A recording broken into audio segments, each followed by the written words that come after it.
இந்த ஒரு கல்வித்துறை சாராத ஒருவர், கல்வியாளராக இல்லாத ஒருவர், அந்த நீங்கள் சொன்ன மாதிரி இந்த டீச்சிங் ப்ரொஃபஷனில் இல்லாதவங்க, விரிவுரையாளராகவோ பேராசிரியராக பணிபுரியாத ஒருவர் இந்த துணைவேந்தர் ஆகலான்னு இந்த யுஜிசி இந்த திருத்தம் கொண்டு வந்திருக்கு.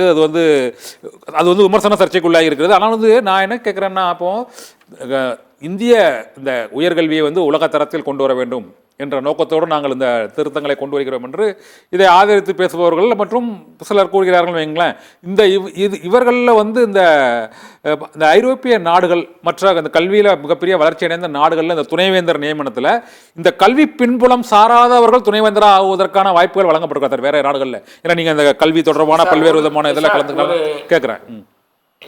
இல்லை சார், ஒரு சாதாரண அதாவது ஒரு விலக்காக ஏதானா ஒரு இடங்கள்ல ஒரு கல்வி புலம் இல்லாதவர்களை விலக்காக எங்க நியமிக்கிறது ஒன்னா எங்கன்னா இருக்கலாமே தவிர இதை ஒரு விதியாக ஆக்கிட முடியாது நான் தெரியுது. ரெண்டாவது, உங்களுக்கு வெளிநாட்டில் எடுத்துக்கிட்டீங்கன்னா இப்போ எந்த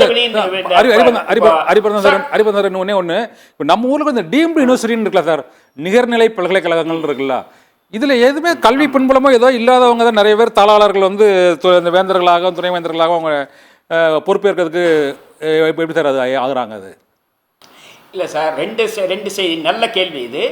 என்ன கேட்டா, இப்போ அரசமைப்பு சட்டத்தில் யூனிவர்சிட்டி என்பது மாநில அரசினுடைய நேரடியான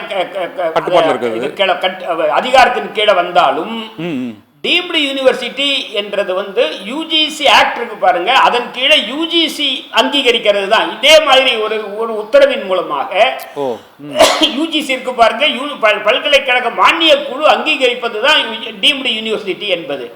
அதுவே தவறு என்று நான் யார் எந்த மாநில அரசுகள் இதை கேள்வி கேட்கல, நீ பண்ணக்கூடாதுடா. யாருன்னா அது பல்கலைக்கழகம் இல்ல, டீம்டு, அதாவது பல்கலைக்கழகமாக கருதப்படும் அப்படின்றாங்க.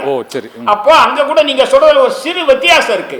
அந்த பல்கலைக்கழகத்தை உண்டாக்கியவர் வேந்தரா இருப்பாரு, கவர்னர் மாதிரி. ஆனா துணைவேந்தரா இருக்கவர் அவரா இருக்க மாட்டார். துணைவேந்தரா இருக்கவர் கல்வியாளராக தான் இருப்பாங்க எங்க எடுத்துக்கிட்டாலும். நீங்க இடையில ஒரு கேள்வி ஒண்ணு கேட்டீங்க, மேலை நாடுகள்ல முன்னேறிய நாடுகள் எப்படி? முன்னேறிய நாடுகளில் எல்லா இடங்களிலும் கல்வி என்பது மாநிலத்தையும் கீழே இருக்கக்கூடிய உள்ளாட்சிகள் கிட்ட இருக்கு சார். தயவு செய்து புரிஞ்சுக்கணும். அங்க இருக்கக்கூடிய லோக்கல் பாடி தான் கல்வியை கண்ட்ரோல் பண்ணும், மாநிலம் கூட இருக்காது. சரி, ஆமா. அதனால அங்க கல்வி என்பது இங்க மாதிரி ஒரு மையப்படுத்தப்பட்ட ஒரு அதிகாரத்தினுடைய குறியீடாக இங்க இருக்காது. இப்ப இவங்க எல்லாம் என்ன நினைக்கிறாங்க, இப்ப இன்னைக்கு எழுதின முதல்வருடைய கடிதத்துல பிசிஎம் மட்டும் சொல்லல, இன்னைக்கு நீட் மாதிரி இன்னைக்கு பிஏ பிஎஸ்சி இருக்கு பாருங்க, அதுக்காகவோ அல்லது எம்ஏ எம்எஸ்சி போன்ற போஸ்ட் கிராஜுவேஷனுக்காகவோ ஒரு கிராஜுவேஷன் போஸ்ட் கிராஜுவேஷனுக்கான சேர்க்கை கூட ஆல் இந்தியா தேர்வு நடக்குன்றாங்க. 2025 அல்ல, 2024 யூஜிசி ரெகுலேஷன் அது இன்னும் அமலுக்கு வரல. அப்போ அப்படி இருந்தா அதை கண்டிக்கிறார். அதே மாதிரி மீன் இருக்கு, அதாவது மல்டிபிள் என்ட்ரி மல்டிபிள் எக்ஸிட்ன்றாங்க. அதாவது நீ எப்போ ஒன்னாலும் பள்ளியில கல்லூரியில பிஏல ஃபர்ஸ்ட் இயர் சேர்ந்து செகண்ட் இயர் டிஸ்கண்டினியூ பண்ணிட்டு போலாமா, அப்புறம் 5 வருஷம் பொறுத்து செகண்ட் இயர் சேரலாமா.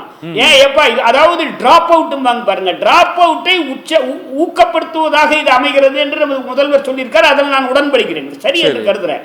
எனவே இவங்களுடைய புதிய கல்விக் கொள்கையினுடைய ஒரு அம்சம் தான் இதெல்லாம். அதாவது கல்வியில இந்த மாதிரி சாதாரண மக்களுக்கு இது சார் ஒரு சேர்ந்துட்டா நீ எப்போ வேணாலும் விட்டுட்டு போலான்னா எப்படி, அவனுக்கு முழுக்க படிக்கணும்னு சொல்லணும். இந்த மாதிரி அதாவது டிகிரி படிக்கிறதுனாலோ போஸ்ட் கிராஜுவேட் படிக்கிறதுனாலோ ஆல் இந்தியா முழுக்க ஒரே தேர்வு மூலமா நடத்தி உங்களுக்கு அட்மிஷன் தரன்றது கூட தவறானது என்று இன்னைக்கு முதல்வர் சொல்லி இருக்கிறார். அதுவும் சரியானது என்று கருதுகிறேன். அனைத்து தமிழ்நாட்டில் இருக்கக்கூடிய கட்சிகளும் பாஜக தவிர அனைவரும் இந்த வரைவு அறிக்கை எதிர்க்கிறாங்க சார்.